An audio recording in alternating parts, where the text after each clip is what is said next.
He loved her shadow. I was just the shape. Chapter 1. Dad, I agree to the arranged marriage in France. Make it fast, before I change my mind. David Summers replied instantly, My dear, I'll have it all settled within a month. Tanya Summers wiped her tears in silence and put her phone away. Just an hour Crawford had kissed her until soft moans slipped from her lips ago. Ethan. The Bentley's privacy partition was up, keeping the driver from hearing what was happening in the backseat. Ethan pried her lips open, kissing her deeply. Tanya loved him. Recklessly, hopelessly, loved him until she couldn't pull herself out. They'd been together for 3 years, and they'd done it everywhere. Cars had practically become routine. Ethan's phone rang. His expression darkened at the interruption, but the moment he saw the caller ID, he still picked up. Tanya caught a glimpse. It was a foreign name. Georgian, a rare language hardly anyone in the country understood. Calling now, really, Ethan muttered coldly. The man on the other end chuckled. What? Am I interrupting something important? Ethan's hand tightened around Tanya's slender waist as he signaled her to keep still. His voice stayed lazy and detached. You know you are. Get to the point. So how much does she look like Joey? The man teased. Fingers brushing Tanya's delicate face, Ethan replied carelessly, about 70%. Damn, the man swore with a laugh. You're something else. What's so good about this one? Kissing Tanya's neck, Ethan murmured. She's pure like an obedient little pup. Clear, stupid. Eyes clean.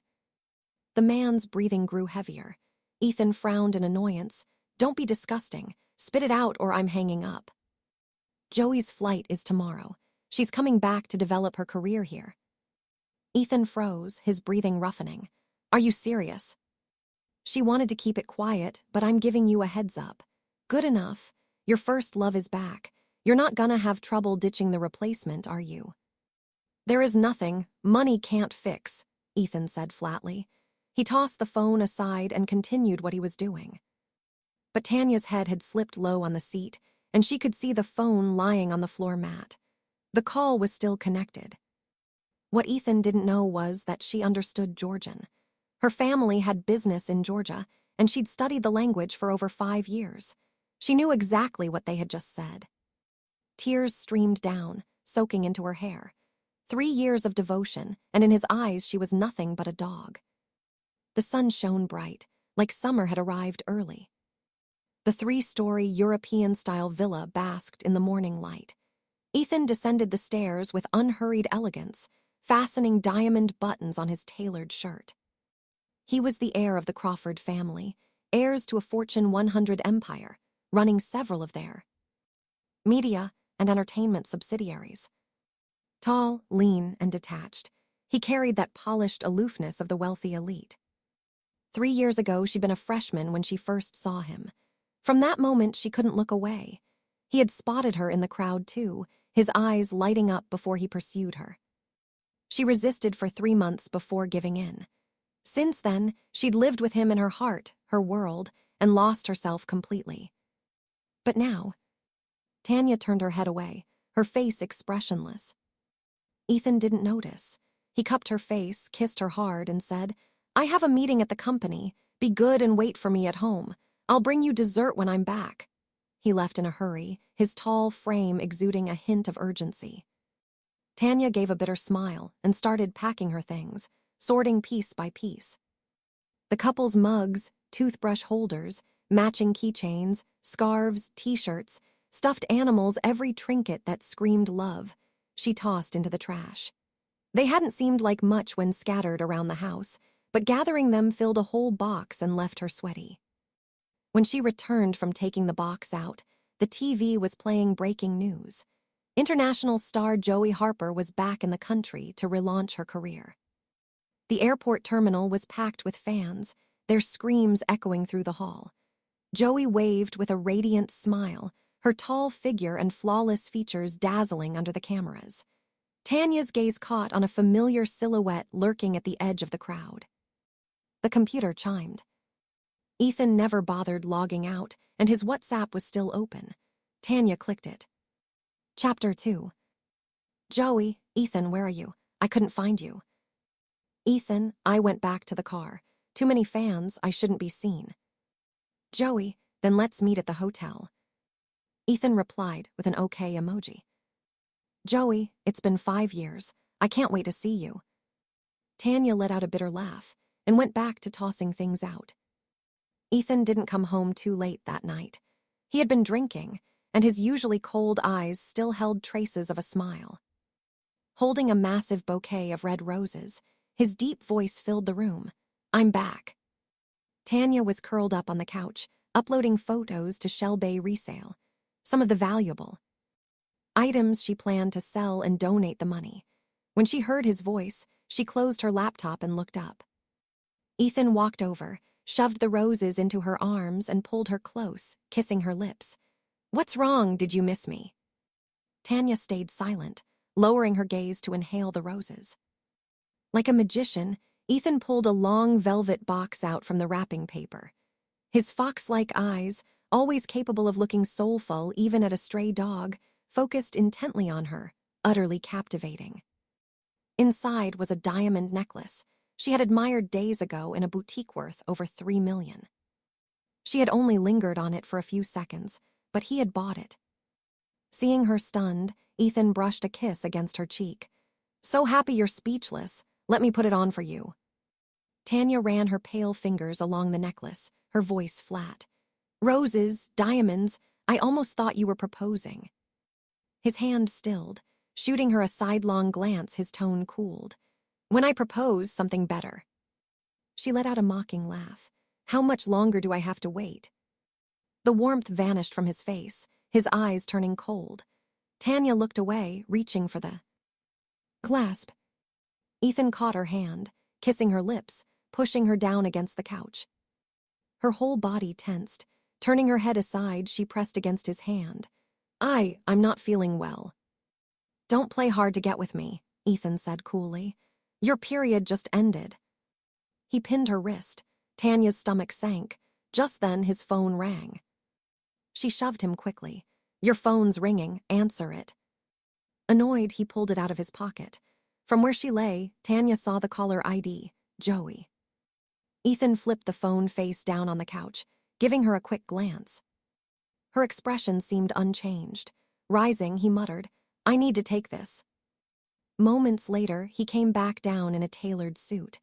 A buddy's got some trouble. I need to go help sort it out. Go to sleep first. He left without noticing how bare the villa looked. 3 days passed with no sign of him. On the phone, he said he was swamped with work.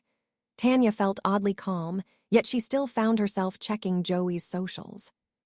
The updates came daily. Day 1, a photo of 2 hands holding 2 glasses of red wine in a toast. Caption, some friendships are like red wine, they grow richer with time. The other hand in the photo was unmistakably a man. Tanya knew that elegant hand. On his ring finger gleamed a custom couple's band, the same as the one on her own finger. She slipped her ring off and whispered with a bitter smile, got too used to wearing it, forgot to sell it. Day 2, a sunset over the sea, captioned would love to grow old right here.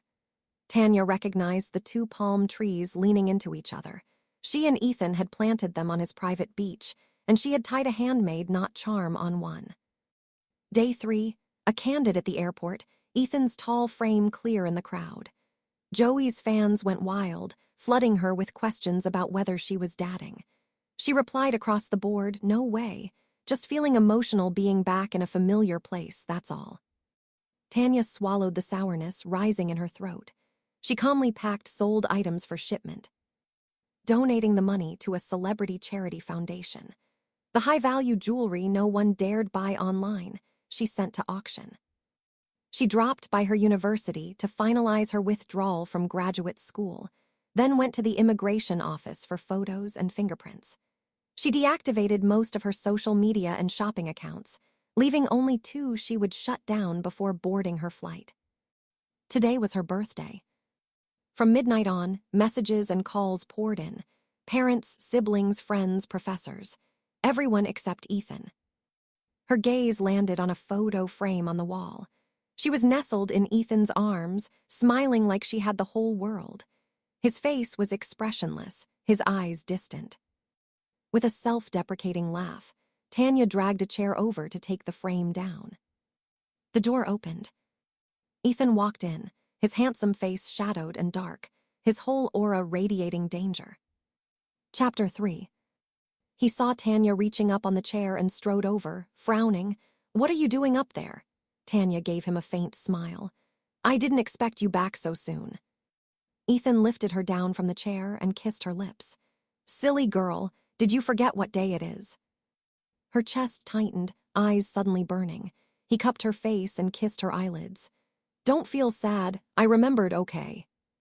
Her lashes lowered as she pushed at his chest in quiet resistance. He held her tighter and chuckled. "Thinking there's no gift? Come, let's go see your present." He took her hand and led her outside. In the courtyard sat a sleek red Ferrari, worth well over $1 million. The perfect car for a young woman like her. Dropping the keys into her palm, he said indulgently, "Happy birthday, do you like it?" Tanya smiled. "I do." She wanted to ask if this was a breakup fee. Ethan lowered his head, brushing the thin fabric, wandering over her body through. His breathing grew heavy. He bent, scooped her into his arms, and headed back inside. Tanya frowned, already thinking of how to refuse him when his phone rang. She almost laughed bitterly. She never needed to make excuses. Somehow, there was always a call at just the right moment. Setting her down, he ruffled her hair. "Go change into a dress. I'll take you somewhere." Relieved, Tanya turned and went upstairs. Behind her, she heard his voice on the phone. "Hey, Joey." Upstairs, Tanya slipped into a sapphire silk dress. The hem fell below her knees, showing only a hint of cleavage in front, but the back was cut low, mostly hidden by her long, dark hair. With a light touch of makeup and pearl studs in her ears, she went back down. Ethan was still on the call.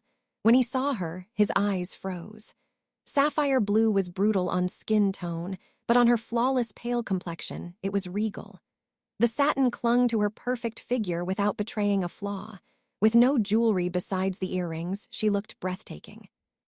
Ending the call, he slid his phone into his pocket and wrapped an arm around her waist, kissing her lips like he couldn't stop. "Why aren't you wearing the diamond necklace?" Tanya smiled softly. "It's too precious." "It's meant to be worn," Ethan said with a sigh. "I'll buy you an even better one tomorrow." Tanya raised the keys in her hand. "Let's go. I can't wait to try the car." He rubbed the back of her head fondly. "All right, let's go." They got in. Ethan took the passenger seat, setting the GPS. Tanya noticed the destination. Private members-only club in the suburbs. Just the annual fee alone cost $500,000. They had been there last year for his birthday 2 days, holed up in a room, until he'd ended up with a nosebleed, and she was in the hospital. Her brow furrowed. Was he planning to celebrate hers the same way? She felt only disgust now. The drive felt short, though her mind was busy scheming escape. The gates opened, the Ferrari rolled through and stopped in front of a 2-story villa. Ethan got out first, circled around, and placed her heels on the ground before offering his arm. She steadied herself, slipped into the shoes, and had barely stood when bang, bang. Explosions cracked the air. Red rose petals rained down, drifting like a dream. Ethan wrapped his arm protectively around her, as they stood bathed in the surreal shower of flowers. Cheers erupted. "Happy birthday, Tanya." "Happy birthday." "You're so beautiful, Tanya. No wonder Ethan kept you hidden so well." "What a perfect match." Tanya blinked in confusion. Chapter 4. For 3 years, Ethan had never once introduced her to his parents, his relatives, or his friends. He always said that because of his ties with the entertainment industry, their relationship had to stay private. When she suggested introducing him to her family, he claimed the timing wasn't right. So why now? Was the timing suddenly right? Still dazed, Tanya let him guide her into the banquet hall. Music blared, lights flashed, and rose petals drifted from the ceiling. Waiters in tuxedos rolled out a towering cake. "Cut the cake," voices shouted. A knife was shoved into her hand. Ethan encircled her from behind, his lips near her ear. Let's cut it together. They found a spot and pressed the knife into the cake. Am I late? A tall figure appeared in the doorway. Ethan froze, knife stalled, his eyes darkening. Tanya looked up. Joey walked in against the light, radiant and dazzling. Whispers rippled through the room. Some smiled stiffly, knowing the truth. Others, unaware, gasped before the place erupted. Joey Harper. It's really Joey Harper, the international movie star. Fans surged forward. Cameras flashed. Reporters thrust microphones. The birthday party turned into a red carpet frenzy. Joey, what brings you here? One reporter asked. Do you know Mr. Crawford? With practiced poise, Joey smiled. Ethan and I have been friends for years. I heard he was celebrating his girlfriend's birthday, so I came to offer my blessings. Another chimed in. From your Twitter posts, it seems you've been spending time with a mysterious man since returning to the country. Are you in a relationship? Joey glanced straight at Ethan. No, he's just a very close old friend. The reporter pressed. Old friends can become lovers or even marry. Would you choose that mysterious man? Looking Ethan dead in the eyes, Joey enunciated each word. No, I would not. Ethan's grip on Tanya's arm tightened, his gaze icy, his expression thunderous. The room chilled instantly. Today is my girlfriend's birthday party, Ethan said coldly. Not a press conference for Joey. The host rushed to patch things over. Yes, yes, time to cut the cake, music. The party stirred back to life. Tanya carried the first slice of cake over to Joey and smiled. Welcome, Miss Harper. Please, have some cake. Joey accepted it, but studied her face intently. Don't you think we look somewhat alike? Turning to the crowd, she asked, what do you all think? Those who knew shuffled awkwardly. All beautiful people look somewhat similar, haha. The clueless ones began whispering. Yeah, they do look kind of alike. At first glance, they look alike, but not so much upon closer inspection. Their styles are different. One's a dazzling peony, the other an orchid pure and elegant. Tanya's smile stayed calm. Maybe it's fate. Even when I was little, people used to say I looked a bit like Joey. The implication didn't go unnoticed. Tanya was only 21, fresh out of college, untouched, refined. She came from wealth and had been raised with the best education and grace, shining with effortless poise. Joey, at 29, was hardly old. But years of surgery, cosmetic tweaks, and surviving the entertainment industry left marks that no role could wash away. From a modest background and with little formal education, she exuded a hollowness that education alone could not hide. No wonder comparisons stung. Someone clapped their hands. Everyone enjoy the buffet. Red wine, white wine, help yourselves. The crowd dispersed into clusters of networking. Ethan kept an arm at Tanya's waist, murmuring, what would you like to eat or drink? No one here came for the food. Tanya felt out of place. Let's sit by the windows. He brought her wine and sweets, staying close but unable to keep his eyes off Joey. She thrived in the crowd, chatting with reporters, clinking glasses with producers, cozying up to two powerhouse directors. Alcohol blurred lines. Hands lingered too long.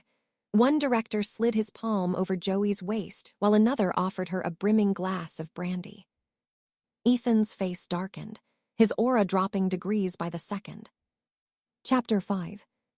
Ethan couldn't sit still any longer. He shot to his feet, strode over, yanked the glass from the director's hand and snapped.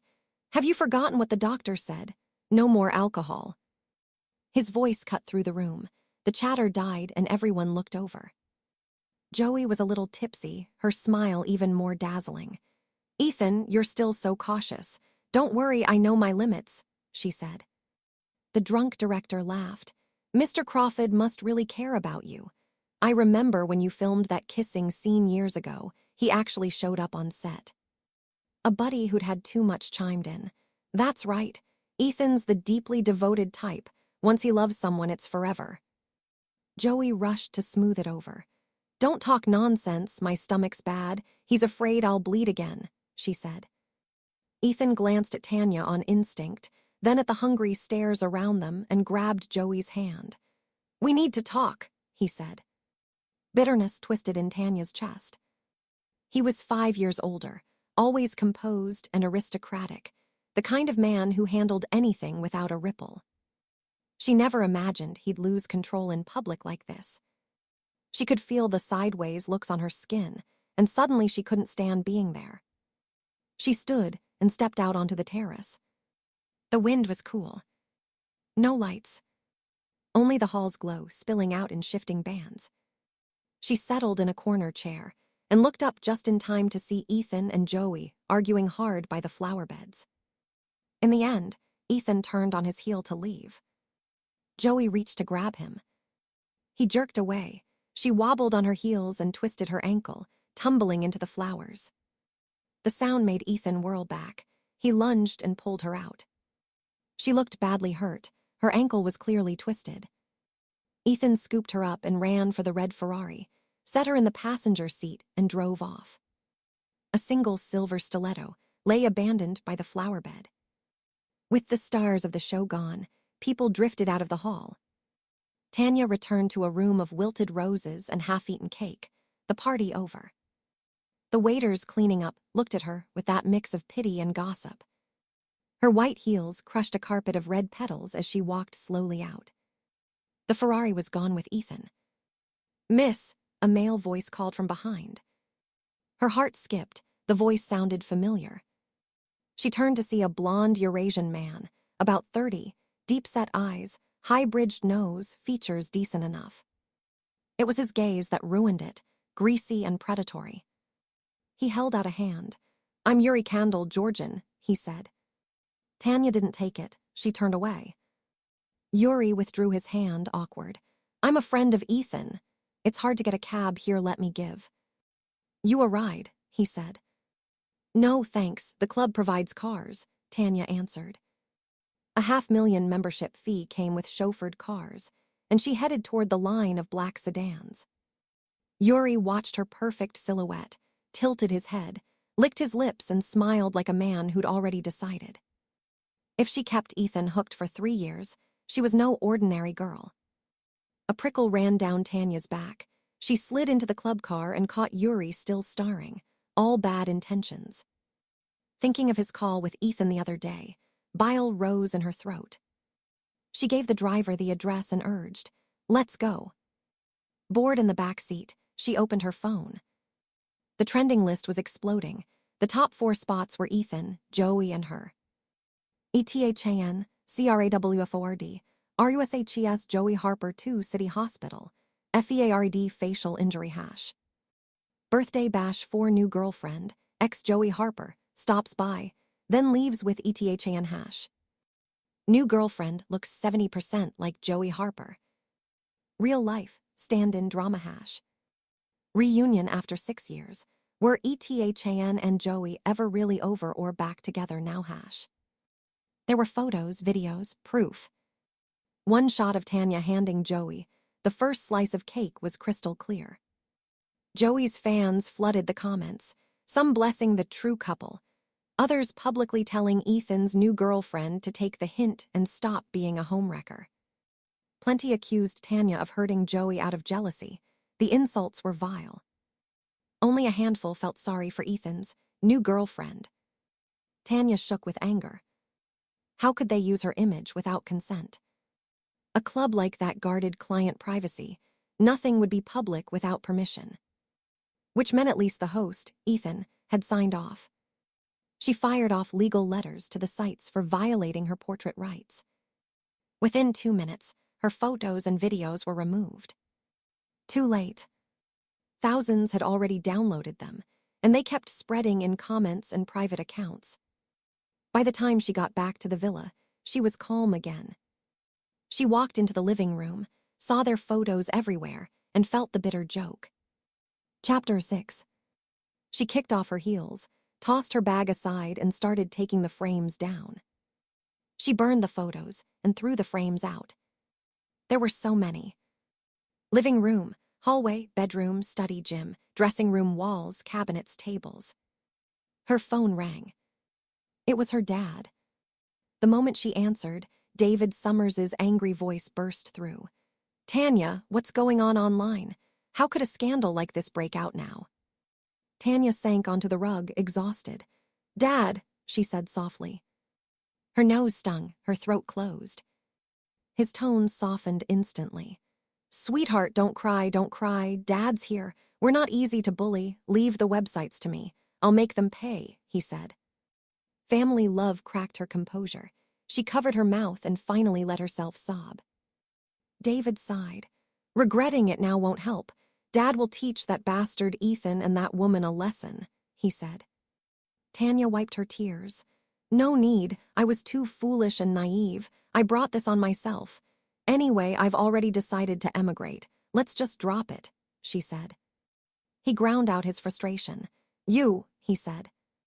He wanted to scold her, but couldn't bear to, and only sighed. She asked about the immigration progress, then hung up, showered, and slept. Ethan didn't come home all night. No call, no text. She woke late to sunlight high in the sky. She checked her phone first. All her photos and videos had vanished from the platforms. Ethan walked in while she was eating breakfast. He wore yesterday's clothes, hair mussed, red veins in his eyes, stubble shadowing his jaw. He looked like he hadn't slept at all. He sat across from her and asked in a low voice, You sent legal letters over the posts. Tanya dabbed her lip with a napkin and met his gaze. Yes, I'm entitled to protect my rights, she said. In a businesslike tone, he said, The company has signed Joey Harper. She just returned to the country and needs publicity. I'll give you $50 million, withdraw the lawsuits, and allow the use of your photos and videos for promotion, he said. A cold smile touched her mouth. Mr. Crawford, I'm not your employee. I have no obligation or reason to cooperate with your publicity stunts, she said. His brows drew tight, he set his milk down hard and studied her with a cool stare. Jealous? Angry because I left you behind last night?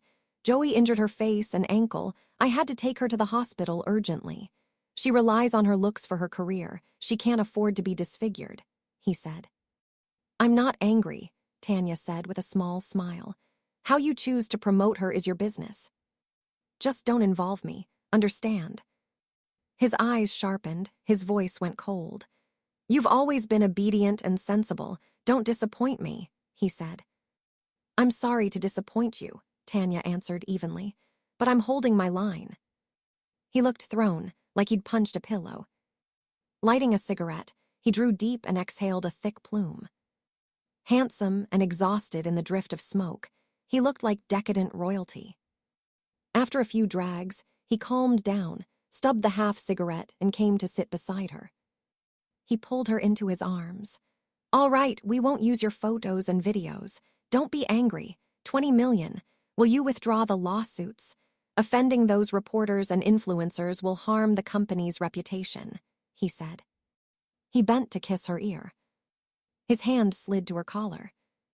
Of AAA.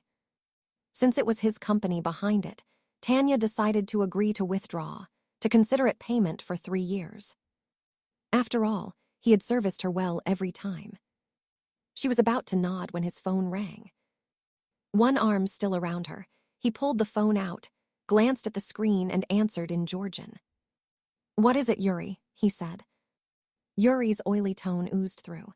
You calmed Tanya down yet? Did she agree to withdraw? Reporters and bloggers are all hounding Joey, and she's in tears, he said. Ethan spoke lazily. Why wouldn't she agree? He said. Yuri snickered.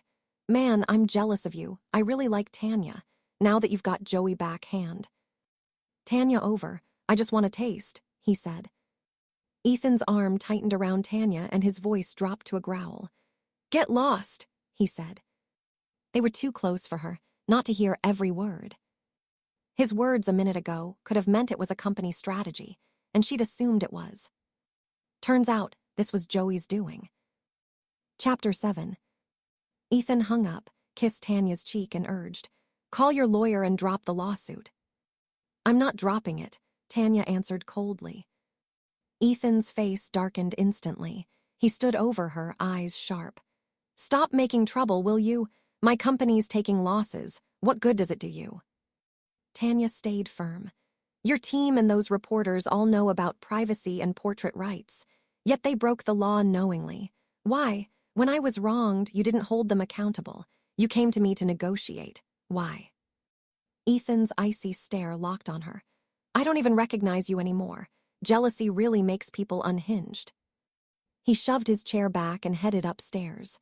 The scrape of wood against tile echoed loud, proof of his temper. Every time it came to Joey, he lost his composure. Tanya lowered her eyes and calmly finished the supplements. Moments later, Ethan came back down in a change of clothes, his hair still damp from a shower. He paused at the dining room entrance, then looked at her. "I'll still transfer the 20 million. I'm sorry for the trouble," he said politely. He looked every bit the gentleman, but Tanya could feel the chill of distance and detachment. She didn't care. Orders were piling up on Shell Bay resale. She spent the rest of the day packing items for shipment. For 7 straight days, Ethan didn't come home and didn't send a single message. Then one night, close to dawn, Tanya's phone rang. She startled awake, frowned at the caller ID, and answered. Ethan's words slurred, his tongue heavy with drink. "Tanya, come get me. Take me home." She could hear pounding music in the background. "Where are you?" she asked. "The Velvet Room, Suite 88, he muttered. "Okay," Tanya replied. She threw on a pair of jeans and a white tee, then paused to clip on black crystal earrings. Downstairs in the garage, she saw the red Ferrari parked in front. Since the car wasn't registered under her name yet, she hadn't sold it. She opened the driver's door to get in, then froze. On the passenger seat lay a black stocking. On the floor mat, a single silver stiletto. Tanya recognized it instantly. It was the match to the shoe Joey had lost by the flower bed that night. Her stomach turned. She stepped back out, left the Ferrari where it was, and picked her own BMW Mini from Ethan's fleet of cars. Around 2 in the morning, she pulled into the underground lot of the Velvet Room. As soon as she parked, a middle-aged man stepped out from behind a dark pillar, blocking her path. "Miss, can you spare a few tissues? I had an emergency and didn't bring any," he said. Tanya stayed on guard and refused. "No." "Then a few bucks," the man pressed. "Lost my phone, need money for tissues or a cab." "No," Tanya snapped and walked off. The elevator doors opened, and deafening music crashed over her. Lights strobed, bodies swayed, men and women drank, shouted, tangled. Tanya hated the noise and chaos. At the front desk, she asked directions, then passed through a soundproof door into a quiet corridor. Both sides were lined with private suites, the thick doors muffling all sound. She stopped at Suite 88 and pressed the bell. The door swung open, blasting her with pounding dance music. Bright light from the hall contrasted with the dim interior, leaving her momentarily blind as she stepped inside. The door slammed shut behind her. Tanya spun around, her eyes locking on Yuri's leering gaze. In the same instant, he raised his hand and sprayed twice with a sharp hiss. She tried to dodge, but it was too late. A sweet chemical scent filled her lungs. She coughed, already lightheaded. Chapter 8. Yuri blocked the door as Tanya staggered backward. "What do you want?" she demanded, voice taut. "What do you think?" he sneered. Another hiss, more of that sickly sweet mist. Heat surged through her body, her pulse racing, knees weakening. The strobe lights above spun dizzy circles. The bastard had drugged her. Private suites in clubs like this were sealed tight, one door, no windows. Even if she screamed until her throat bled, the music outside would swallow every sound. Yuri, clearly dosed with some antidote, lunged forward, wrapped his arms around her, and crushed his mouth to hers. "Finally, baby, I got you." Tanya recoiled in fury, thrashing. "Let go of me, this is a crime." He gripped her arms and hurled her down onto the booth seating, climbing on top like a starving wolf. She lashed out with a kick, but he anticipated it, collapsing his weight forward and pinning her down. Fingers dug into her skin as he snarled. A crime? It's just the two of us here. No cameras. I'll say you got drunk and were willing, then regretted it later and turned on me. Who will the judge believe? Nothing will come of it.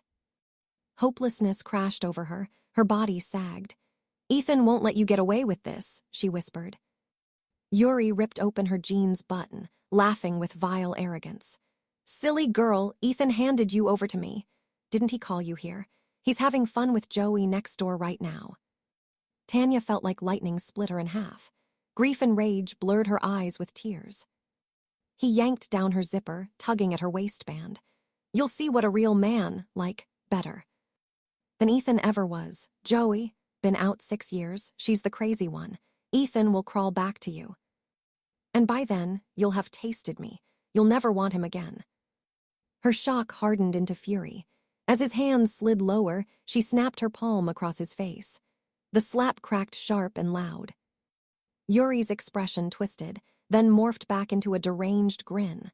Feisty, I like that. She tried to strike again, but he caught her wrist. Her other hand flew up. He seized that too. His eyes burned with menace. You think your strength is anything? It just gets me more excited. Once the drug fully kicks in, you'll be crying and begging for me.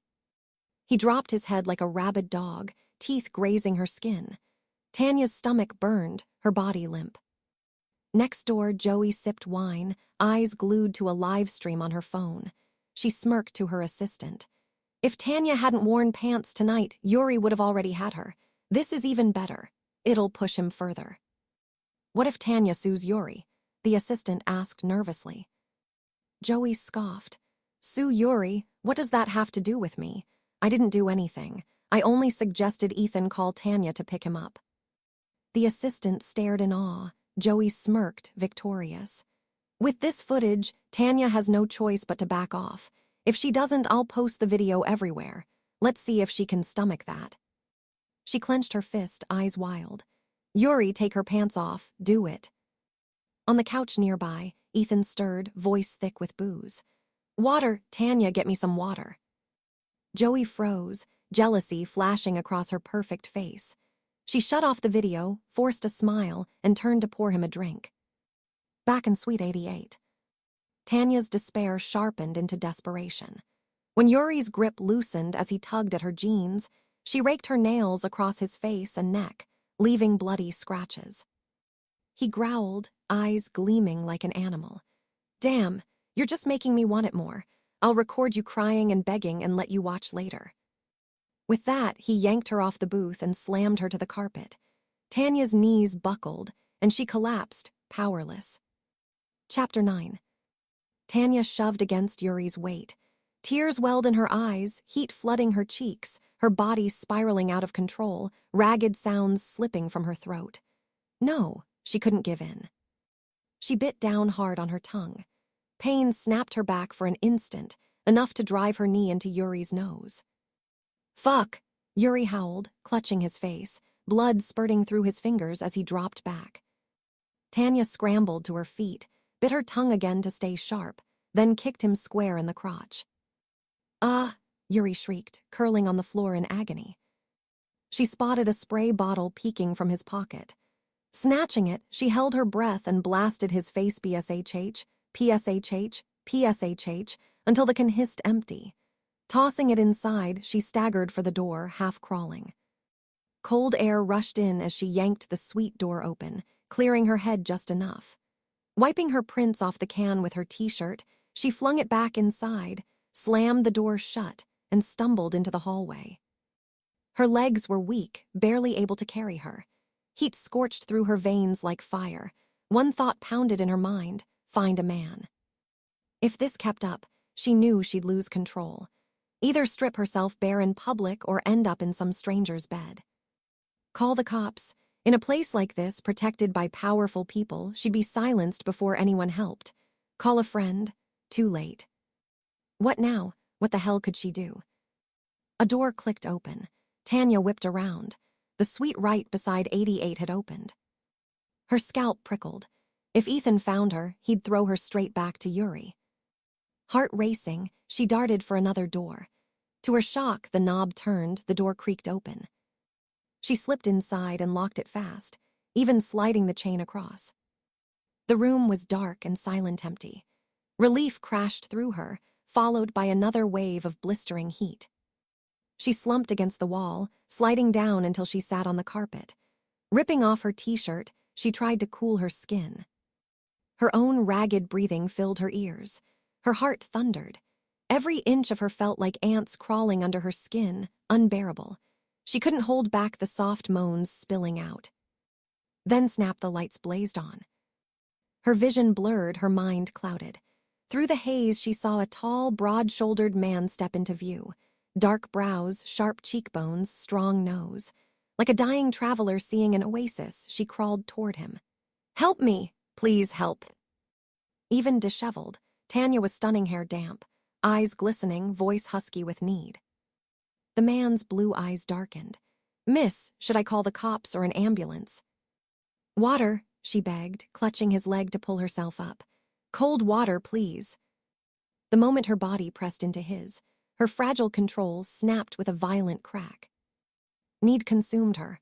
One thought blazed him. She clutched at him, desperate. "Please, I'll pay you, just help me." His body stiffened. He grabbed her shoulders, voice low and rough. "You need a hospital." But she couldn't hear anymore. Her ears rang, her skin burned, her heart raced like it would explode. Rising on her toes, she pressed her mouth to his, climbing up his frame like a snake, fingers trembling as they tugged at his belt. His eyes turned molten. "You asked for this." Chapter 10.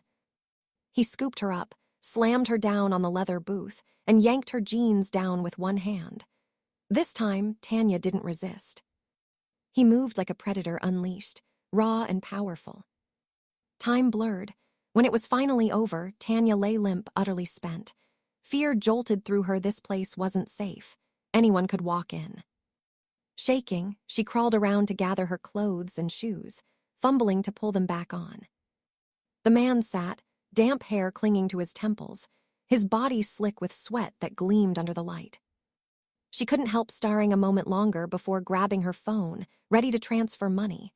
Then she froze, no too dangerous to leave a trace. Instead, she unfastened her diamond-encrusted watch, set it on his abs. "This watch is worth $500,000. Consider it payment." His expression darkened instantly. He picked up the watch, eyes heavy on her. Terrified he'd demand more, Tanya bolted for the door. $500,000 for one night was more than enough. She avoided the lobby, racing through the fire exit. By the time she stepped out of the velvet room, dawn had broken. Cars and people bustled down the street, a new day already underway. Breathing hard, she started for the parking lot. "Tanya." Her body went rigid. She turned. Ethan strode out of the club, his face dark as thunder. Joey Harper clung to his arm, graceful, smiling faintly despite the silk scarf wrapped around her neck to hide her exhaustion. "Miss Summers, what a surprise." Ice flashed in Ethan's eyes. He'd blacked out last night, forgotten entirely that he'd called Tanya. His voice was sharp. "What the hell are you doing here?" Tanya gave a bitter laugh. "Where else do you think I'd be? On Yuri's bed?" Was he pissed that his plan had failed? Rage churned in Ethan's chest. Tanya's messy hair and worn-out look screamed she'd spent the night at the velvet room. Doing what? With who? He wasn't about to ask here. Striding forward, he clamped down on her wrist. "We'll talk at home." His grip was iron, pain shooting up her arm. "Let go, you're hurting me," she snapped, trying to wrench free. "Behave," he growled, eyes hard. "Ethan, don't," Joey coaxed gently. "Just talk to her." Suddenly, a middle-aged man charged from across the street with a paint bucket. "Joey Harper, you homewrecker." He swung, splashing red paint at them. Too close, none of them had time to dodge. Ethan yanked Joey into his chest, spinning to shield her. Tanya threw her arm up over her face. Scarlet paint drenched Ethan's back, and Tanya's hair, her clothes. Screams tore through the air, hers, Joey's, bystanders. Fury twisted Ethan's face. He barked at the bouncers, "Grab him." Tanya's stomach dropped. The man with the bucket, it was the same creep from the parking lot last night. The attacker hurled the bucket aside, pulled a boning knife, and lunged at Joey. Slut, whore. Ethan shoved Joey behind him, muscles coiling as he kicked out. But his strike flew straight toward Tanya's side. Chapter 11. The middle-aged man lunged at Tanya, the blade of the boning knife aimed right at her. Her legs buckled in terror. She stumbled back, tripped on the steps, and went crashing down. He toppled forward with her. If he landed, she was done for. Tanya! Ethan shouted, frantic, but too far to reach her in time. At the very last second, a flower pot dropped from the upper floors of the velvet room, smashing squarely onto the man's head. His body jerked from the impact, just as security rushed in, tackling him to the ground. Tanya hit the steps hard. Pain shot through her spine, her tailbone numb, leaving her unable to get up. Tanya! Ethan rushed to her side, scooping her into his arms. Are you okay? Her eyes brimmed with tears from the pain. It hurts. Don't worry, we're going to the hospital, he said. The restrained man thrashed against security, screaming, Tanya Summers, you can't leave. You haven't paid me yet. You promised me I'd be fine. Ethan froze mid-step, his face darkening instantly. A crowd had gathered, phones raised high, snapping pictures and filming. Joey Harper stared at the man, incredulous. What did you just say? Don't arrest me. Don't beat me, the man babbled. Tanya Summers promised me $1 million to teach Joey Harper a lesson for stealing her man. She said she'd make sure I walked away clean. The crowd erupted. This scandal was massive. 2 women fighting over one man, hearing thugs out of jealousy. Ethan's arms loosened, his cold gaze dropping to Tanya, disappointment etched deep in his eyes. She slipped from his hold, standing shakily on her own, her heart plunging into ice water. He didn't believe her. Looking at Ethan, she whispered hoarsely, It wasn't me. Joey, surprisingly sincere, nodded firmly. Miss Summers, I believe you're not that kind of person. She turned to the man. This, I can't be true. I don't believe it. Do you have any proof? We met in this parking lot, the man said eagerly. There's gotta be cameras. The footage will show it. Tanya's stomach dropped. A setup. Sirens wailed. Police cars pulled in. With a witness calling 911, everyone involved was escorted into squad cars. From the backseat, Tanya looked up at the velvet room. On the 6th-floor stairwell window, a man stood watching. The same mixed-race man. Was it him who'd thrown the flower pot to save her? At the precinct, Tanya and the man both stuck to their stories. What had happened inside the club wasn't tied to the stabbing attempt, so no one asked about those details. Officers were sent to pull surveillance from the parking lot. Ethan never left Joey's side, his eyes cold whenever they flicked to Tanya. His stance was clear. Her chest felt like it was caving in. She excused herself to the restroom. Her elbows and palms were scraped raw from the stairs. Rinsing them under the faucet made her flinch and shiver. Her hair, neck, and white t-shirt were streaked with red paint. Water wouldn't wash it out. She had no choice but to wear her disgrace. Joey stepped in, checking each stall before turning to the sink. She'd been shielded by Ethan the whole time.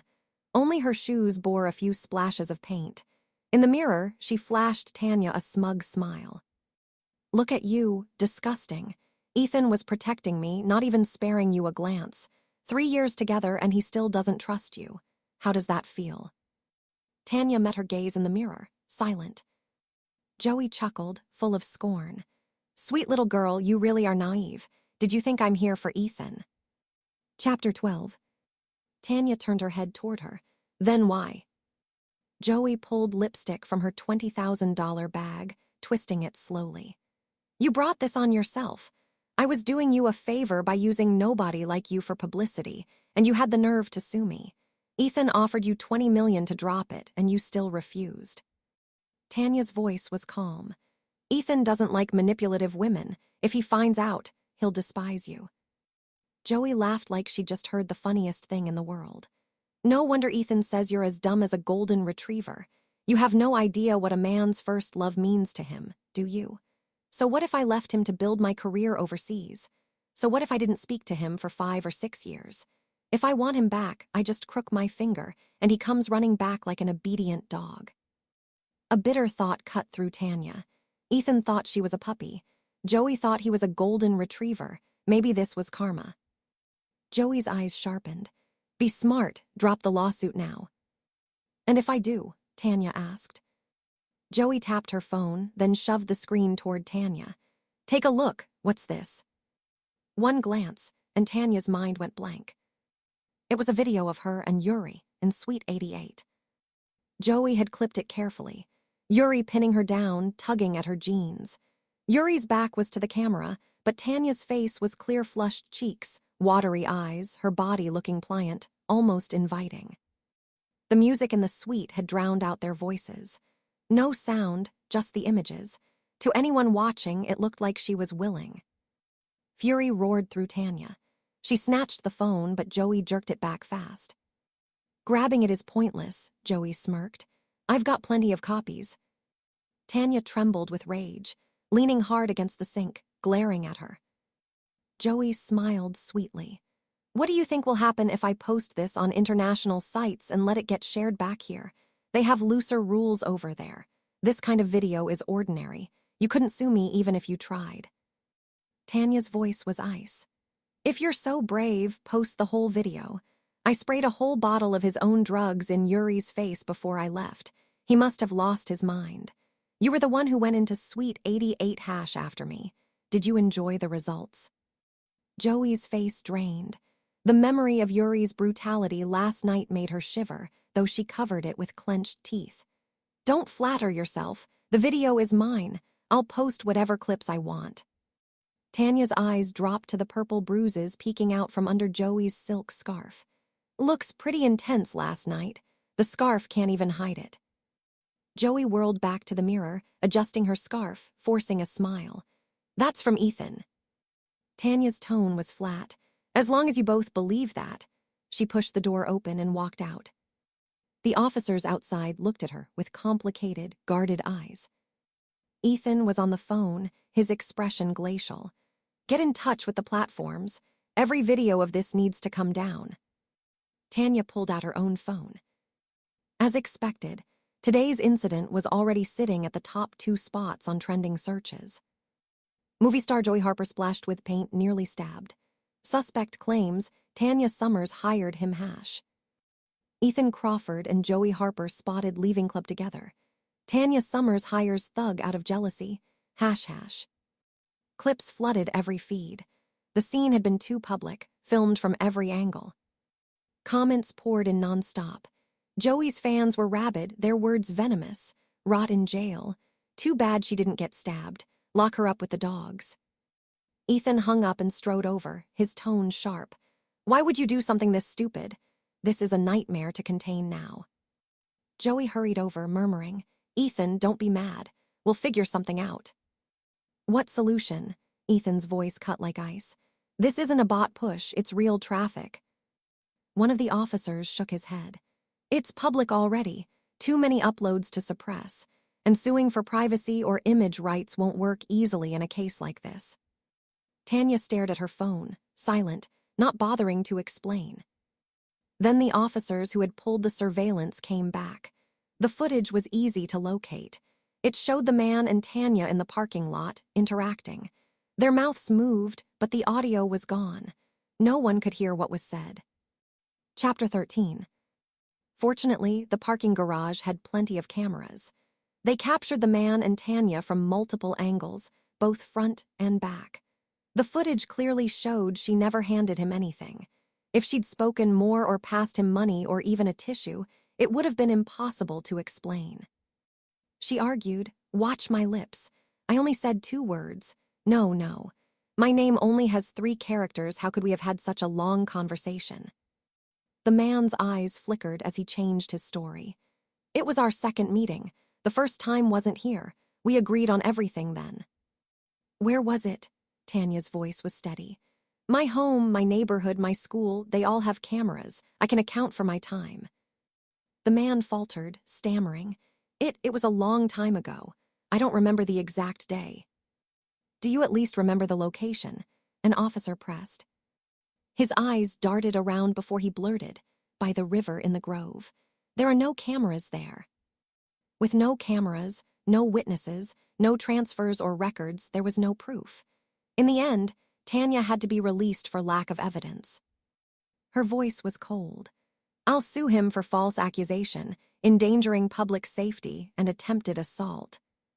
The man panicked, shouting, "No, I'm telling the truth. I swear it's true." The officer replied evenly, "Whether you're lying or not, you committed assault and disturbed public order. That's a fact." The man dropped his head, booked for public endangerment, while other charges remained under investigation. Joey gave an apologetic smile. "I knew you wouldn't do something like this, Tanya. I'm so sorry my situation dragged you into this." Ethan's expression carried a trace of regret. His voice was low. "Let's go home." Tanya didn't look at either of them. "I'll have my lawyer handle the rest," she told the officers, then walked away. Ethan hurried after her, his brow tight, his face dark. Joey followed close, her eyes flashing with cold light. Tanya really was a tough one. "Fine, let's see if I don't destroy her." Joey pulled out her phone, tapped a few times, and smiled with smug satisfaction. At the elevator, Ethan pressed the down button first. Tanya stepped aside, keeping her distance. Ethan frowned at her, eyes shaded with apology. The elevator chimed. At the same moment, his phone buzzed with a message. He glanced at the screen as the doors opened. The cab was empty. The three of them stepped inside. Tanya stood in the far corner, expression blank. Ethan leaned against the wall, making a call. "What is it?" he asked distractedly. Whatever he heard, his body stiffened. "What did you just say?" Joey folded her arms, standing behind him, casting Tanya a sidelong glance and smirking. Hung up, eyes glued to his phone, his face dark as a storm about to break. Her head feigning concern. "Ethan, what's wrong? You look awful, something." He didn't answer, not until the phone lit up with a video. Music from a nightclub blasted out. Tanya looked at Joey and caught her gloating, icy stare. Ethan's eyes went bloodshot. He lunged, grabbing Tanya by the collar and yanking her forward. Shoving the phone in her face, his voice shook with rage. "What the hell is this?" It was the same video Joey had shown her in the bathroom. Tanya's voice was calm.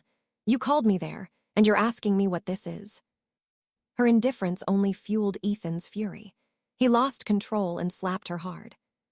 The crack echoed through the tight elevator. Tanya staggered into the wall. Chapter 14. Her cheek burned. Her ears rang. The metallic taste of blood spread in her mouth. Tears spilled down her face unchecked. A flash of satisfaction lit Joey's eyes. She quickly grabbed Ethan's arm, gasping, "Ethan, calm down. We can talk it through. Don't hit her." Fire blazed in his gaze, as if he could incinerate Tanya to ash. Gritting his teeth, he spat the words. "I never knew you were this cheap." Tanya wiped the blood from her lip with the back of her hand, eyes like ice as she met his glare. She lunged forward and slapped him just as hard. Ethan's head snapped to the side. Joey shrieked, clinging to his arm. "Ethan, are you okay?" Tanya's voice was razor-sharp. "Cheap. You called me to the Velvet Room and handed me to Yuri, and you're calling me cheap." Joey's eyes darted. "How could you hit him? No one has ever slapped Ethan before." The elevator doors slid open. People waiting outside stared at the three of them, their clothes splattered with paint, curiosity and gossip gleaming in their eyes. Tanya stepped out first. Ethan and Joey followed, faces dark. The moment they exited the station, they were swarmed by fans, reporters, paparazzi, and vloggers. The crowd surged forward like starving dogs. "Tanya, how did you get released? Did you really hire someone to attack Joey?" "Mr. Crawford, what do you think about two women fighting over you so fiercely they'd hire a thug?" "Mr. Crawford, do you prefer Joey or Tanya? They look almost identical."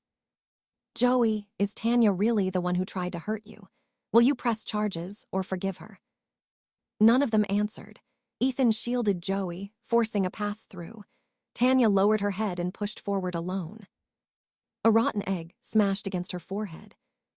Joey's fans screamed insults. "Slut, snake," apologized to Joey. "Rot in hell, bitch. Whore." "Trash, selling yourself at clubs and bullying our goddess." Joey put on a show of panic, spreading her arms protectively. "Tanya, please don't be mad. They're just worried about me. If you're mad, take it out on me, not them. I'm begging you." Her voice trembled, pitiful and sweet. The fans went even wilder. Another egg hit Tanya square in the head, yolk bursting everywhere, even splattering Joey. Ethan pulled Joey into his arms, shielding her. "Let's go, now." His glance at Tanya was colder than ice. Another egg slammed into Tanya's face. The stench was unbearable. She watched numbly as Ethan protected Joey, guiding her through the chaos into her nanny van. The door slammed shut, and the car sped away. Tanya stood in the storm like a dead leaf, cold and alone. Thankfully, they were still outside the police station. Officers rushed in to scatter the mob. A middle-aged policewoman handed Tanya a towel, sighing with pity. "Here, wipe off. I'll drive you home." "Thank you," Tanya whispered, taking it. Her hair, face, and clothes were covered in paint and rotten egg. No cab would have picked her up. The officer dropped her at the Velvet Room's parking lot. Tanya locked herself in her car, finally. Safe, and then the flood of grief and pain crashed down. She collapsed against the steering wheel and wept, loud and broken. She had sworn she was ready to leave, prepared for heartbreak, but still it cut this deep. Still it hurt this much. Chapter 15. Her phone rang. Tanya yanked a tissue to wipe her face, then answered, "Dad." David Summers heard the tears at once, his voice soft. "Sweetheart, I saw what's online. Don't worry. Daddy's gonna make them pay." Tears streamed down Tanya's face. She sniffed hard. "Let me handle this myself this time." "Dad." He sighed, aching for her. "You're just a girl. What can you handle? Let me do this." Tears rolled into her mouth. She tilted her head back, gasping for air like a fish out of water to keep from sobbing out loud. "Honey," David said, voice tight with worry. "I'm here, don't be afraid. Daddy will protect you. No matter what happens, you'll always be my baby, my good girl." She found her voice hoarse. "I'm okay, Dad, your girl. Grown up. She can handle her own problems now." His voice caught. "All right, I'll listen to you, but if you need help, you gotta tell me. Don't try to tough it out alone, understand?" "Okay." "The immigration papers came through," he said. "The place in Paris has been ready for months. You need to come now." Tanya swiped her sleeve across her eyes. "Okay." She hung up, started the car, and headed to a spa to get the paint scrubbed off. Calls and texts poured in the whole drive, friends and professors checking on her. She answered none of them. She had just parked outside the spa when Ethan's text popped up. "Break up." Her heart was a still lake. She opened the thread and typed a single word. "Okay." He waited a full minute before replying. 50 million. Consider it compensation for the 3 years. The villa is yours too. My lawyer will contact you about the transfer. I'll send someone for my things and the cars. He didn't even want to see her one last time. After the spa, Tanya changed, pulled on a mask and sunglasses. She was a public figure now, even if the fame was blackened. She sold her BMW Mini to a second-hand lot and grabbed a cab back to the villa. The housekeeper's eyes sparkled with gossip the moment she saw Tanya. She'd obviously seen the avalanche of videos. "Take some time off," Tanya said. "Come back when Mr. Crawford says you should." Sensing trouble she didn't dare poke at, the housekeeper packed up and left. Back in her room, Tanya took a morning-after pill, then tossed the rest of the bottles straight in the trash. She booked a flight to Paris for the day after tomorrow and collapsed into bed. She was exhausted. She lasted this long on sheer stubborn breath alone. She slept straight through to morning. After breakfast, she threw out every personal item she'd used: toiletries, mug, utensils, slippers. A second-hand service hauled away the dining table and chairs, the sofa, the bedroom and closet furniture. If she had used it, if Ethan had sat on it, it was gone. The villa was almost empty when she finished. She rolled her suitcase to the door with a crossbody bag on her shoulder and checked into a hotel for the night. When Ethan's 50 million hit her account that evening, she donated it as usual. She took off her black crystal studs, set them on the desk, paired them to her phone, and began exporting video. Those earrings were actually micro cameras. Ethan never allowed her near nightclubs, and when drunk, he always crashed nearby, never making her drive over late. So when he called her to pick him up in the middle of the night, she knew something was off and wore the camera earrings. They turned out to be a lifesaver.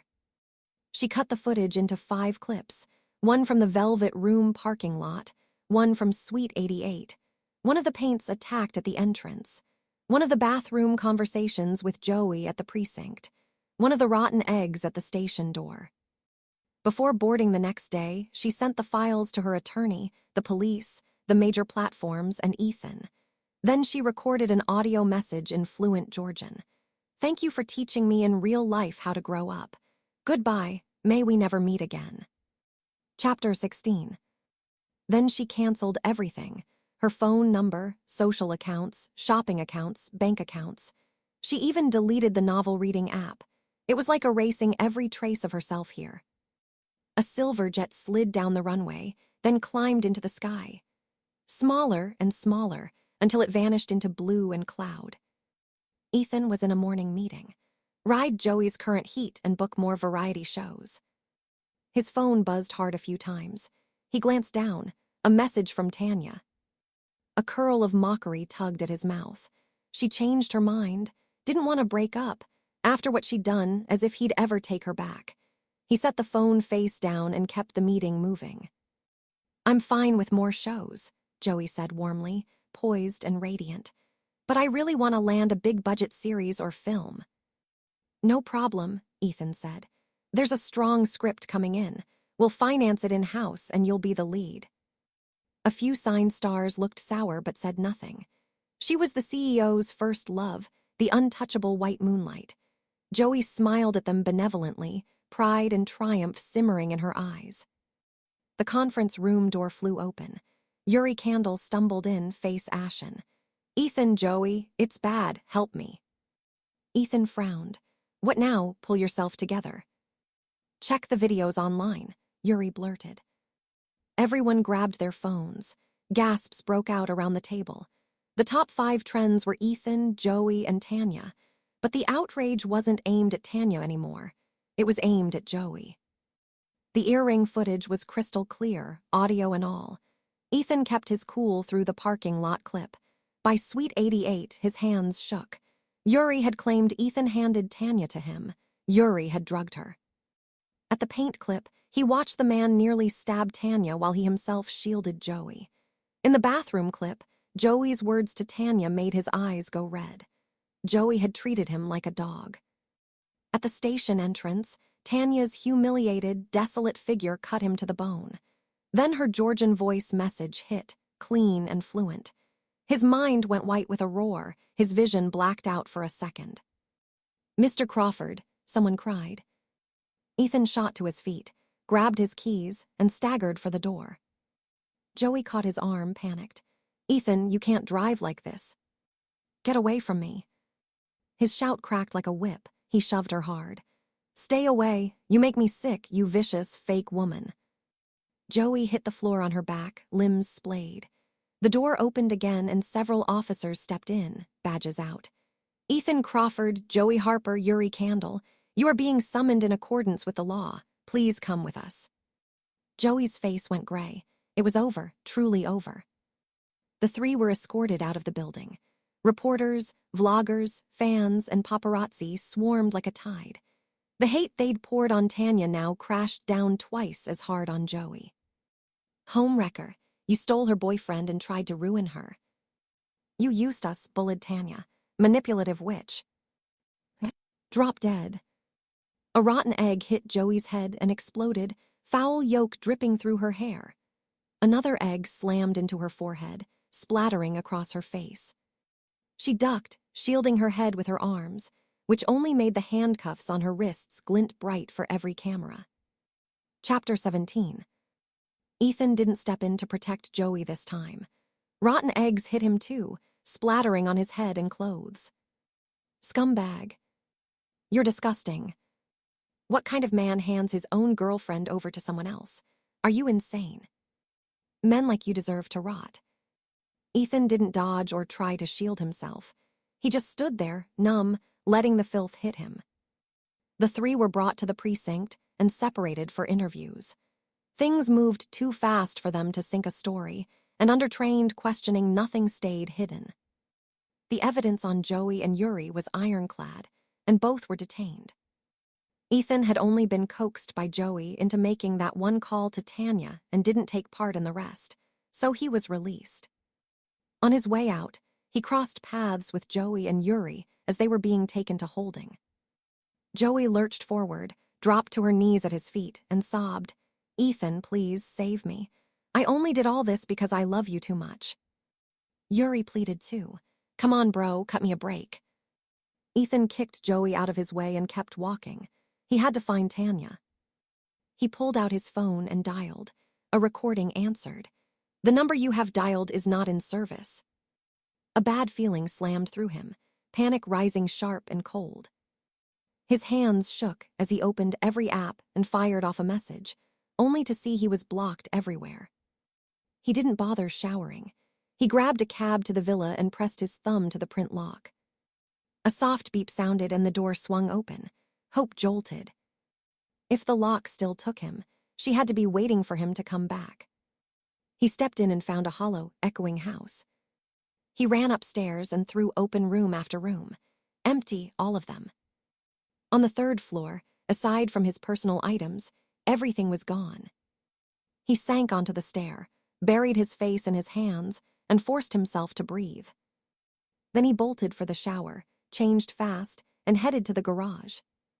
The red supercar still sat in the outermost spot, the bright paint punching a hole of hope through his chest. It was a multi-million-dollar car. Tanya loved it. She'd have to come back for it. He'd take it and go get her.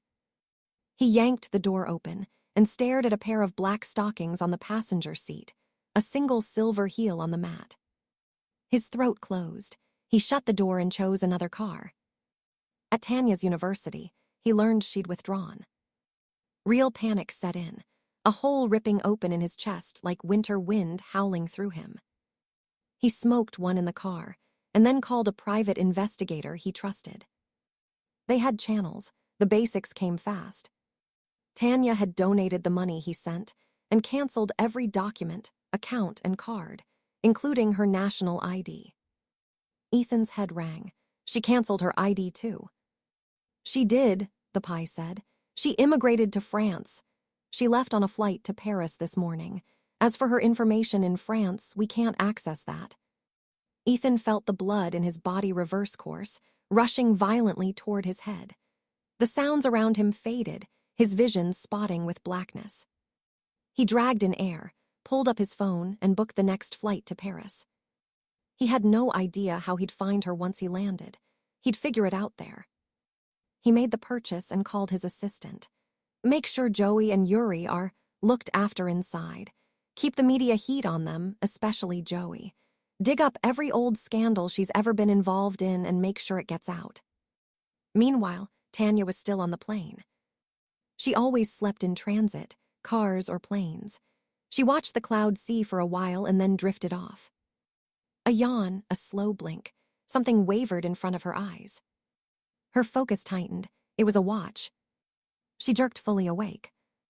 Her gaze followed the hand holding the chain and met a pair of sapphire blue eyes. The man. She straightened fast, wary, staring at the handsome man in the seat beside her. "What are you doing here?" His features, a clean blend of East and West, softened with a hint of a smile. "Small world." Tanya thought to herself, small world indeed. Unbelievably small. This was incredibly awkward. He held the watch out to her. "Yours." She pushed it back in a fluster. No, that's for you payment, for your efforts." He kept a straight face. "I didn't put in that much effort. You did plenty of the work yourself." Tanya went silent. He apparently appreciated the finer shades of the language. Chapter 18. Seeing she wouldn't take the watch, he grabbed her hand and started fastening it back onto her wrist. She frowned and tried to pull away. "Stop it." He leaned close, voice low. You want to make a scene? She glanced around. A few passengers were already looking. If he didn't want her watch, she wouldn't force it. Maybe a woman's peace wasn't his thing. In a blink, the watch was back where it belonged. She cleared her throat. Well, after we land, I can wire you the money. How about 10 million? His face darkened. That won't be necessary. I enjoyed myself that night too. We're even. She coughed lightly, mortified. But you still saved me. If you hadn't stepped in, the consequences would have been unthinkable. He hid a smile behind a fist. Stepped in how? Her face flamed, and she dropped it. She'd let her father handle the favor when they landed, settle the debt, and be done. He didn't press. He took the outer seat, and when the attendants came by, he took her tray and bottles for her, opened caps, quiet and gentlemanly. He was almost absurdly good-looking, better than Ethan. It lifted her opinion of him despite herself. After a few broken naps, the plane touched down. He reached up and pulled her suitcase from the overhead. Thanks, she said. Come with me. My father will be here to pick me up. Let him thank you properly. The man just smiled without speaking. He fell in behind her as they deplaned. Without a phone number, David Summers had planted himself at the very first spot outside. Arrivals to make sure he didn't miss her. Tanya spotted him instantly and her eyes filled. Dad. Hey, sweetheart. His smile was warm and doting, worry flickering underneath. He didn't know how badly she'd been hurt by what happened. Tanya slipped past the barrier like a homing bird and threw herself into his arms. Dad. He hugged his storm-tossed child tight. It's all right, you've got me. The sting was still there, deep and old. She wanted to cry again, but this was an airport and people were starring. She swallowed it down. Dad, let me introduce. She turned to find the mixed-race man. And he was gone in the press of bodies. What is it? David asked. Nothing, she said, facing forward again. Let's go. If he'd disappeared, there was no point dragging her father through the wreckage. David didn't pry. Good, let's go see your mother. His assistant took the luggage, while Tanya tucked her arm through her father's, and they headed for the exit. She noticed the new threads of silver at his temples and her heart pinched. Dad, Mom's been gone for years. It's normal if you want to remarry. Nathan and I won't stand in your way. His eyes went a little wet. My silly girl grew up, but remarriage tangles everything, especially assets. I don't lack for female company, and money's all some want. No need to bring trouble down on you and your brother. Tanya had no words. Men. From anyone else's father, she'd have called him a jerk. On her own, it sounded reasonable. David patted her hand. Your brother has gone ahead to prepare the wedding manor. We'll all go see it tomorrow. Your fiancé will be there too. Okay, Tanya said softly. Unease curled low in her stomach. She hadn't imagined a blind engagement happening to her. What would her future look like now? Chapter 19. Ethan caught the fastest flight to Paris. He stood in the arrivals hall, lost and uneasy. This wasn't his turf, and he had nothing to go on. Where could he possibly find Tanya? He'd already asked friends to dig, but nothing had come back yet. He went to the hotel. Waiting tore him up. He pulled out his phone and left messages on every account she'd ever used. Everything was deleted, even her shopping and reading apps. She wanted to vanish from his world completely. The pain knifed through him and burned his throat. He drifted to the window and stared at the jeweled city below. He lit a cigarette, then another, then another. She didn't want him, didn't want his love. Tanya, he murmured, I love you. I didn't even know it was this deep. Come back, please come back to me. He bit down until his lip bled and shut his eyes. The phone rang. He jolted, certain it was news about Tanya. He snatched it up and answered, Hello. You idiot, Ben Crawford roared. Is your brain full of shit? How could you create such a scandal? Ethan's composure slid back on like a mask. Sorry, he said, calm again. Sorry doesn't fix a limit down. The company's stock has hit the limit down, Ben snapped. Ethan said nothing and took a drag. Behind the smoke, his face looked carved and exhausted. He deserved the heat. He'd failed Tanya. "Hold a press conference," Ben said, voice heavy. "Clear the air about Joey Harper, say you weren't involved." "PR already released a statement," Ethan said, rubbing his brow. "Nobody buys it if you don't show your face. Half the market thinks you're in custody," Ben shot back. "I'm in Paris," Ethan said. "I'll handle it when I'm back." "Get your ass home," Ben barked. "Fix it now. Watch the ticker and see how much you're costing us per minute." Ethan wanted to stay and find Tanya. "I'll record a statement first," he said. "I'll make up the loss." "With what money?" Ben cooled, then cut off the debate. "Spare me. You put the company first, or I won't stop the board and your uncles from stripping your shares." "I'll post a video and gauge the reaction," Ethan said, voice flat. "I thought you could be the next chair," Ben said, disappointed. "You're not there yet." Ethan's mouth tightened and his eyes dropped. The company carried a family, shareholders, employees, and he couldn't be reckless. But he only wanted to find Tanya, bring her home and ask her to marry him. He recorded a clarification and pushed it live. He said he hadn't been part of Joey and Yuri's crimes, hadn't been detained, and was already in Paris. The internet laughed and called it a French hideout. Ethan had used those same keyboard warriors to boost talent for years, and now the blade cut back. He didn't argue. He went out into the streets. Paris was a shopping paradise, and Tanya loved to browse. Maybe he'd get lucky. Crowds flowed past, noisy and bright. Tanya was nowhere. He sterner, chest scraped raw. A store's giant lead flashed the news. He world's RICHESD man too wed Vanguard Group's heiress. SDOCKS limit. Both sides. # Ethan's mouth tipped in a bitter line. Crawford Group had limit down because of him. Ben called again. "I got an invitation from Vanguard's CEO," Ben said. "Weddings here in France. Tomorrow you hold a virtual presser and say you're here representing me at that wedding, not hiding." "Got it," Ethan said without hesitation. He knew the richest heir, 28, French nobility, top-tier pedigree, the golden boy. Chapter 20. Vanguard's heiress was Tanya Summers. At Chateau Bellamont, she gave herself 2 days to breathe. She took her favorite horse and ran the meadow until the wind scoured her head clean. On a low hill, she pulled the reins and lifted her face to the sky. "Okay," she called, smiling. "I'm ready." "Whatever's coming, bring it."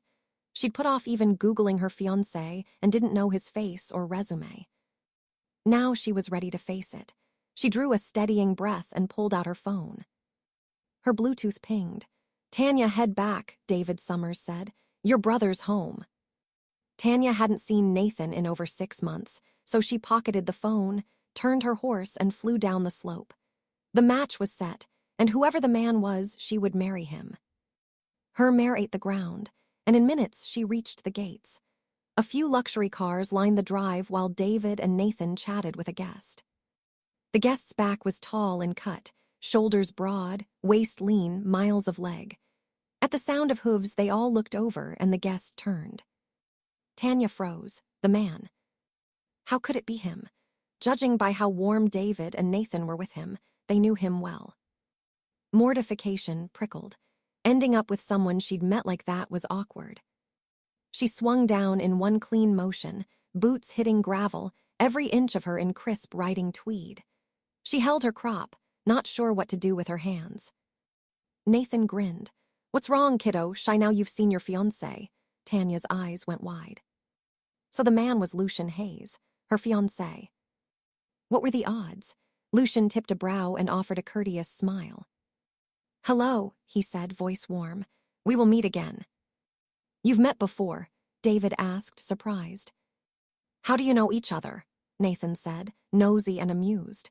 Heat climbed all the way to Tanya's ears. With an opening like theirs, would he still want this marriage? Lucian was unruffled. "On the flight back to Paris," he said lightly.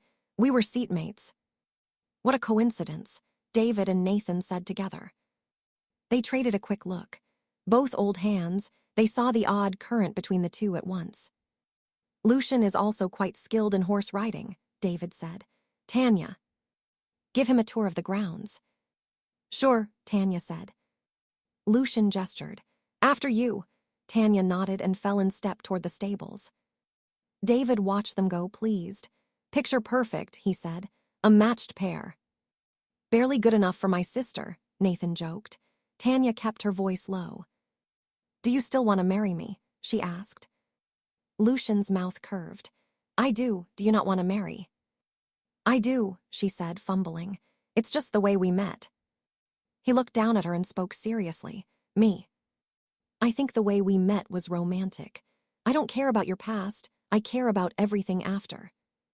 Tanya smiled. Same, she said softly. Lucian took her hand. If two people both want to make it works. Let's make it work. She laughed.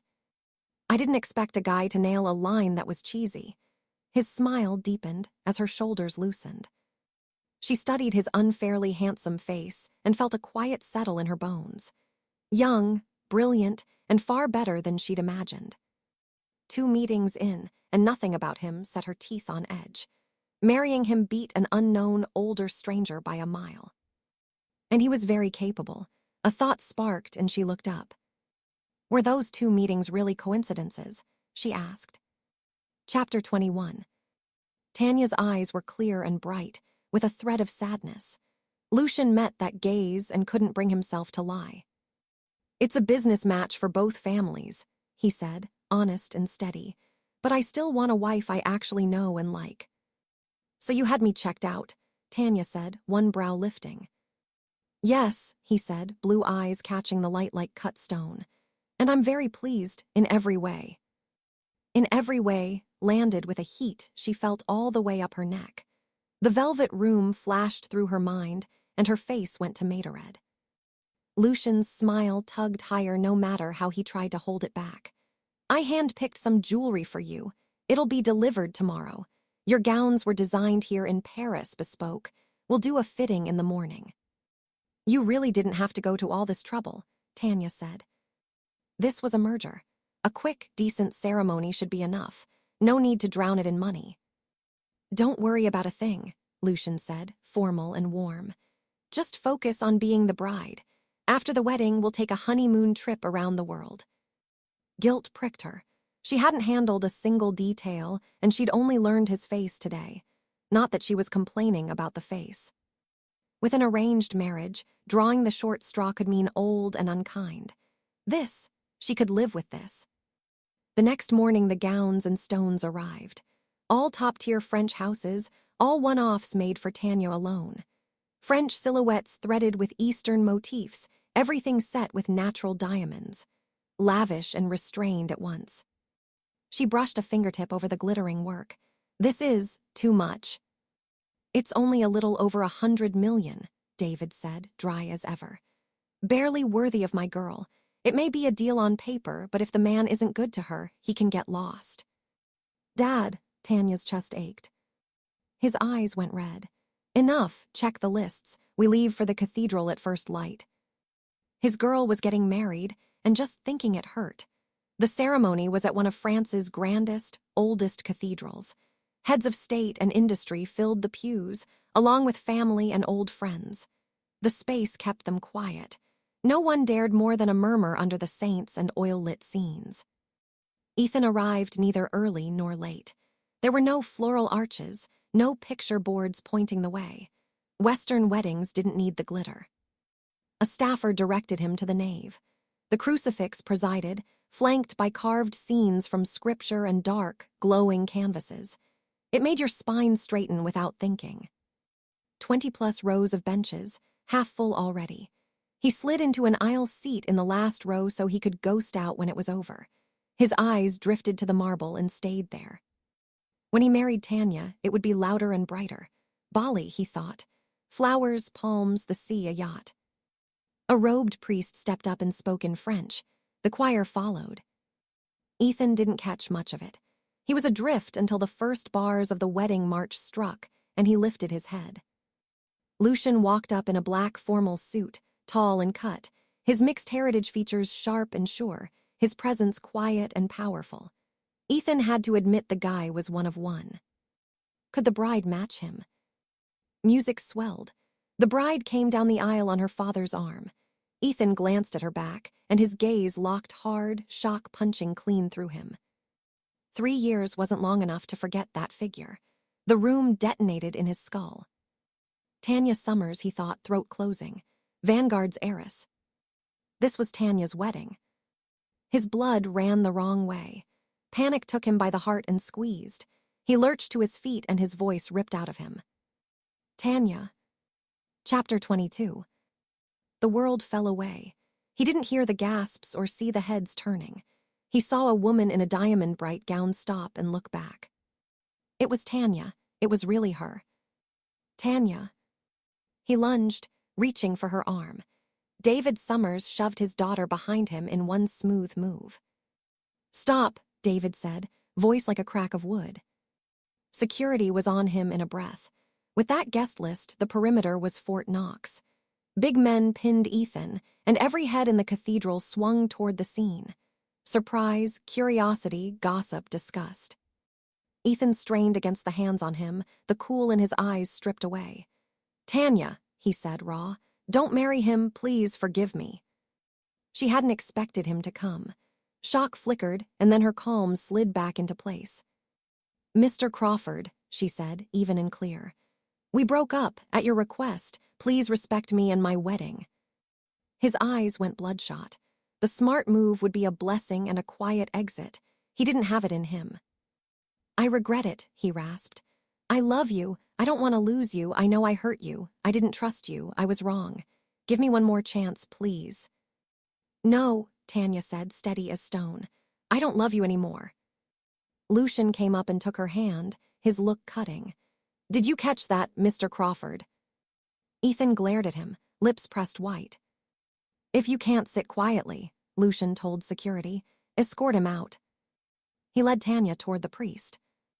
Ethan stood where they left him, numb, and watched their fingers link. The priest asked if she would take Lucian Hayes as her husband. "I will," Tanya said without a tremor. Something howled inside Ethan, and then there was only ringing. He watched the rings go on and signatures go down. It was done. He walked out under a chorus of blessings that weren't his, found the stone outside, and leaned into it, one hand over the hole in his chest. Nathan came down the steps, face iron-hard. "Mr. Crawford." Ethan straightened and dragged himself back into that old chilly composure. "Mr. Summers." Nathan's fist crashed into his jaw. Ethan staggered, caught the wall, rolled his jaw, and wiped the blood from his lip. He didn't swing back, though he could have. "My sister is our family's princess," Nathan said, voice like ice. "We raised her with care. One scratch and we ache, one tear and we fix it." His words turned to blades. "What did you do to her? You let your ex-girlfriend attack her online. You let your so-called friend harass and humiliate her. You doubted her, hurt her. You protected another woman while she was splattered with paint and pelted with rotten eggs." Ethan's eyes burned. Every line landed and stayed. "I was wrong," he said quietly. "Do what you want." "If it were up to me and my father," Nathan said, a short savage laugh in his throat, "we'd crush you and take Crawford Group with you." Ethan's gaze cooled, just a shade. A Hayes Summers squeeze would be easy math. "But Tanya stopped us," Nathan went on. "She said it was her mistake, not yours. You tell me that isn't the dumbest, kindest thing you've ever heard." Ethan's chest pulled tight. His eyes shone and he blinked hard. "She's married now," Nathan said, final as a verdict. "Don't contact her again, or—" Ethan didn't promise. If Lucian ever hurt her, he would take her back. Chapter 23. Nathan went back inside the cathedral. Ethan didn't leave. He leaned on the low stone wall, lit a cigarette, and watched the guests drift toward the estate for the reception. Lucian and Tanya came out hand in hand, their fingers laced. She felt the warmth and steadiness of his grip and calmed. He didn't look rattled by Ethan's stunt. Ethan saw them, crushed the cigarette under his heel, and strode forward. "Tanya." Security stopped him. Tanya took in the bruise on his cheek and the blood at his lip, her eyes flat and calm. "Mr. Crawford," Lucian said, cool as ice. Do not harass my wife. Wife slid like a blade straight into Ethan's heart. His gaze flashed cold. If you dare mistreat her or let her suffer, I'll take her back. That day will never come, Lucian said, a humorless curl of his mouth. Don't be so sure, Ethan started. Ethan, Tanya cut in, voice even. No matter what happens in the future, I will not get back together with you. I hope we never see each other again. Her eyes were distant, no light, no love, not even hate. Color drained from his face. He stood there a beat, then rasped, I'm sorry. I don't need your apology, Tanya said. She drew Lucian with her toward the waiting Lincoln. He opened her door and shot Ethan a warning look. Ethan met it, dark and unblinking. If the man ever hurt her, he'd take her back. The reception ran hot and bright and didn't break up until night. Lucian had drunk plenty and looked a little tipsy, watching her and smiling, then watching her again. After the guests were gone, Tanya steadied him back to the bedroom. She got him onto the mattress, then ducked into the bath for a shower and slipped into sleepwear. She had just sat on the bed when he jolted upright, startling her. I need a shower, he muttered, bleary and stubborn, already heading for the bathroom. She let him go. Turns out getting married is exhausting. She was bone-tired and still couldn't sleep, nerves humming. He came out fast, a towel at his hips, hair dripping, water beading and sliding down his neck, tracking over clean lines of muscle. He had that perfect, lean cut. It was a lot. Do I look good? He asked, mouth quivering. Before she could answer, his mouth covered hers, the force of him wrapping her up. She twisted away. You're drunk, you should rest. He was a little drunk, but his eyes were clear and hot. Whatever he couldn't give you, he said, breathing on her skin, I will. Okay, Tanya said softly. A man's promise, she thought, take it with a grain of salt.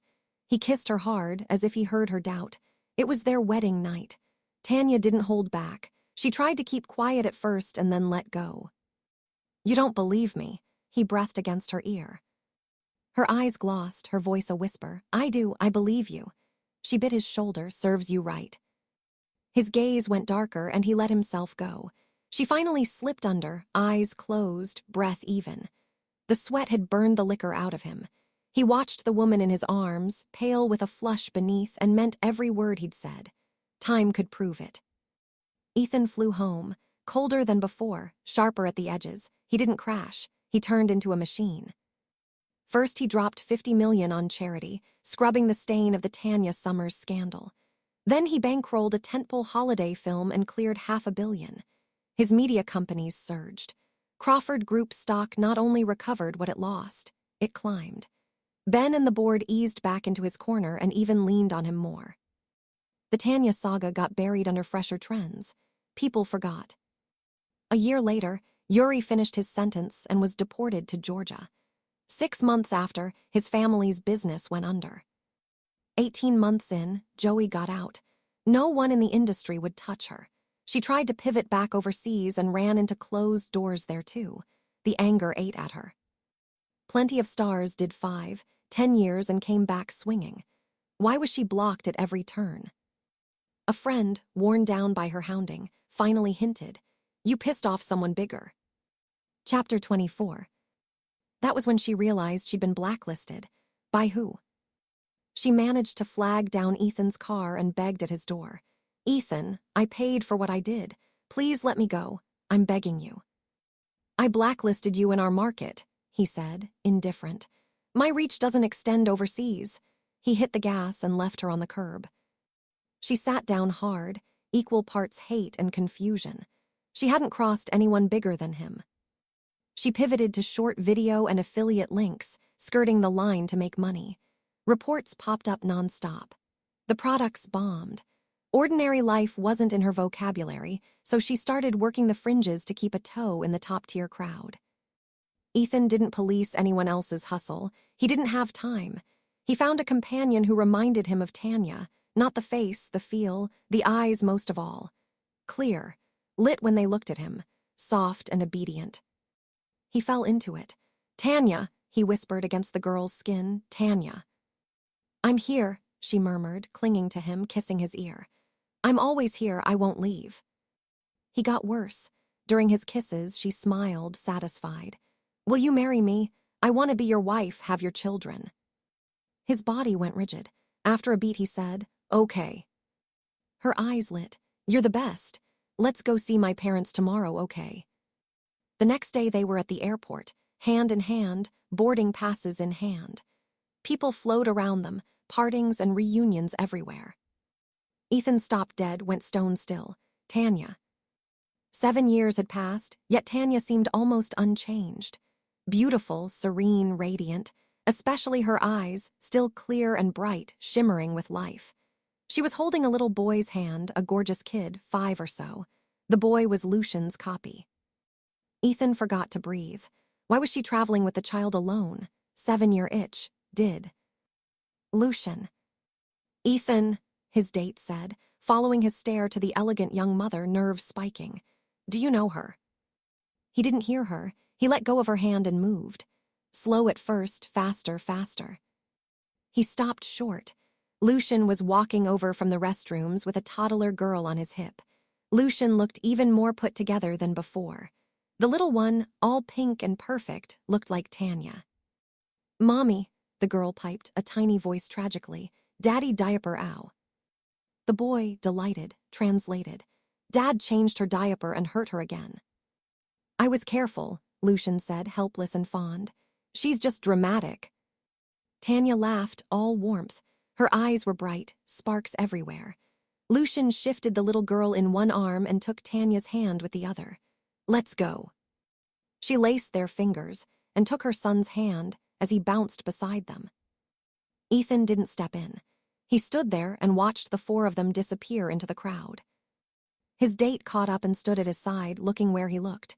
She squeezed his hand. Ethan, it's time to board, let's go. He pulled his gaze back to her, catching a flash of something sharp in her eyes. No, this was Tanya, no one could be. He dropped her hand. We're not going, he said, voice like a shut door. We're done. The end. And that's a wrap on today's reading here at Booked for Drama. If you felt anything, rage, swoon, secondhand heartbreak, let me know in the comments. Don't forget to like, subscribe, and share with your fellow drama lovers. If you have any requests, drop them in the comments. Until next time, keep reading and keep the drama on the page.